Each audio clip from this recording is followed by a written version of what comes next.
প্রিয় ভিউয়ার্স, অনন্ত আম্বানির বিয়েতে সবচেয়ে হাই প্রোফাইল ব্যক্তি কে? Shahrukh Khan, Bill Gates, Justin Bieber, Zuckerberg, Salman খান?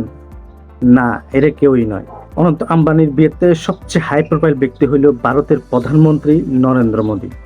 প্রিয় ভিউয়ার্স, এবার আসুন অনন্ত আম্বানির বিয়েতে যে টাকা খরচ হয়েছে সেটা শুনলে আপনারা অবাক হবেন। অনন্ত আম্বানির বিয়েতে খরচ হয়েছে ৭,০০০ কোটি টাকা, যেটা নাকি ইন্ডিয়ার মধ্যে সর্বোচ্চ কোনো বিয়েতে খরচ হওয়া একটি অ্যামাউন্ট।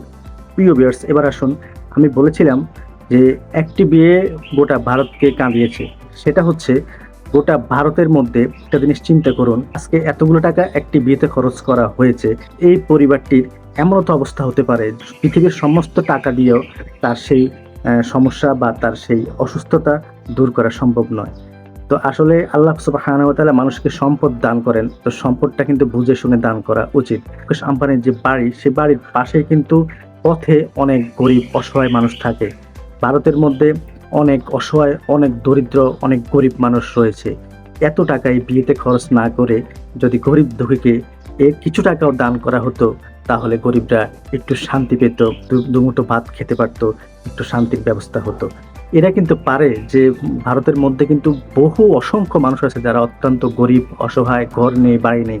এরা কিন্তু পারে এদের সম্পদের একটা অংশ দিয়ে গরিব দুঃখীদেরকে বাড়ি ঘর করে দিতে, তাদের একটা বাসস্থান করে দিতে, তাদের সহযোগিতা করতে। তো প্রিয় ভিউয়ার্স, আসলে সম্পদ থাকলেই হবে না, সম্পদের সঠিক ব্যবহার করতে হবে। সঠিক কাজে আপনার সম্পদকে আপনার ব্যবহার করতে হবে।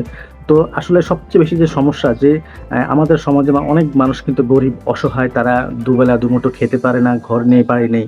আমি মনে করি যে যারা অর্থশালী, বিত্তশালী তাদের উচিত গরিব, অসহায় ব্যক্তিদেরকে তাদের সম্পদের কিছু অংশ দান করা এবং তাদেরকে একটা পজিশনে দাঁড় করানো। এটা কিন্তু যারা সমাজের বিত্তবান, যারা ধনী তাদের একটা কর্তব্য। তো প্রিয় ভিউয়ার্স, আজকে এ পর্যন্তই। আল্লাহ হাফেজ।